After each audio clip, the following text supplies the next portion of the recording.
yeah, that is what pushed me to make, because every client that leave my chair, I feel blessed. I feel happy that I'm making them happy.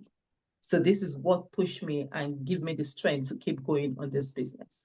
Welcome to Unstoppable Podcast with Harry Sardinas, inspiring conversations with influential millionaires, investors, thought leaders, entrepreneurs who are making a massive difference with their innovative products and services, and sharing the challenges and wisdom of how they sold their first million.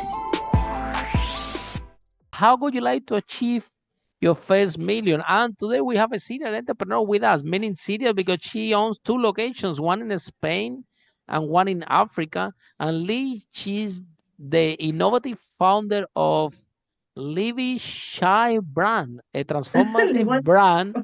dedicated to providing 100% natural hair extension specialists and scalp analysis tailored specifically for cancer and alopecia patients. Wow, that's really powerful. So Lee, tell us, what are the 5 steps that you recommend women entrepreneurs in order to achieve the first million?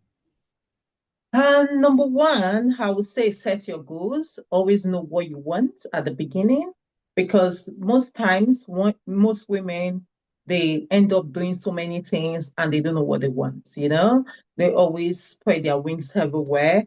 But at the beginning, it's always tough. It's always difficult, and you don't know what to do. So for me, when I started, I tried to do three different things at a time, and I ended up sticking to two, because Wow. I know my strength. So always know your goal, set your goal, know your strengths, know what you can do. Always know that. I remember that in business is not always a bed of roses. So always go for what you have passion for.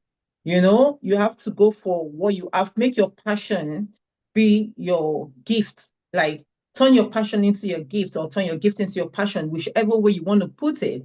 But I would say always go for your passion. Because when the money is not coming, you want to give up. When you keep putting this thing, doing this thing, and you're not making money out of it, you want to give up. But if it's something you love doing, which is your hobby, which is your passion, which you have passion for, You you feel don't like think you're about not it. working, right? You What feel do you like say? you feel that Yes, you're you not feel like you're working because you're passionate about exactly. it, yeah? Yes, so you feel like you're not working at working, you just want to do it. And then that is where the consistency continue. You start So having what's the next consistency step? on it. What's the next Uh, the step? next Yeah. the next step is to be consistent in it, consistent in it. Always be consistent. Keep going forward. Keep going. Keep pushing. Don't say no. Don't stop. Keep pushing. Try to organize yourself. Try to put everything in position, and always, some people fall apart in between 1 year, 2 years, because they couldn't pay the rent, they couldn't pay this, they couldn't pay that. I would say that no matter what, always put side money somewhere. No matter how it goes, always try to have a side money somewhere That's a to great keep. tip. Great tip, yeah. Yes. Yes. So keep, so that when things fall back, you can have that one to bring back and use and reinvest. Because most times, most investment flops, it goes down the drain. But when you have that side money, so if you have 100% money, take out 60, 80%, 70%, keep 30% as your emergency money, or emergency for emergency goods, because you have to do production, you have to do logos, you have to do customer relationship. Everything is money. Marketing, Marketing. And with marketing, it's not that easy too. Sometimes you do a lot of 100%. marketing and And nothing comes sometimes out of doesn't it. work, yeah? Yes, nothing comes out of it. And maybe later on in the future, you start paying. Always strategize before going into marketing too. So these are my points. If I would say to advise anybody going into business, you just have to be steadfast. You have to be consistent. You have to always have emergency money somewhere. Nobody told us how to have emergency money. We learned it the hard way. So so you have to try and have that like 30% somewhere, so that when things go off, you don't just fall down the drain. You have to pick those little 30% you have somewhere and add to what is already on ground and pick up again. So this is what I would say. So where do you find this passion for what you do? When do you find out that you're gonna build a business out of what you do, and when you really fell in love with it, and why? Okay, I started doing hair since I was 9 years old. Like it's something I've always loved to do. I do my siblings' hair. Wow. And yes, then I went to university. My free time, I try to make people's hair. I've sold a lot of things. I worked in the bank, but even when I was working in the bank, the hair has always been my side also. It has always been something I love to do, you know? But it's just that as time goes on, I went into makeup, went into the beauty industry, and I realized that without the hair, there is no face. Without the hair, there is no beauty. And I ended up going broad into it. And then I went for the course. I went deeper and deeper into it because and I realized that a lot of people need this.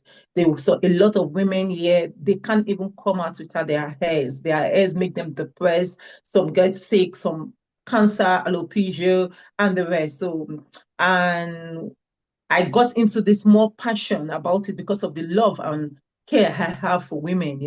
I always love to do what I want to do, but I always want to make women, empower women to bring them back their confidence because they need that. All women need their confidence back. Even some men, I've done some men's hair too because Oh, wow.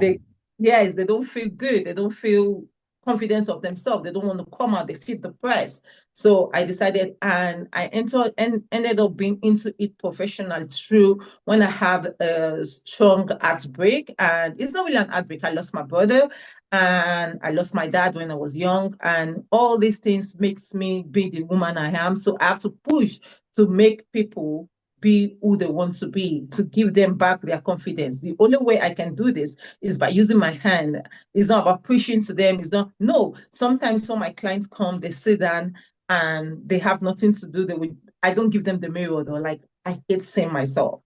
And when I finish, they were like, thank you. Thank you, thank you, thank you. Like you can see the joy, you can see the smile on their face. Only I that believe you. I believe wins you. my heart. That is Women, what makes yeah, that is what pushed me to make because every client that leave my chair, I feel blessed. I feel happy that I'm making them happy.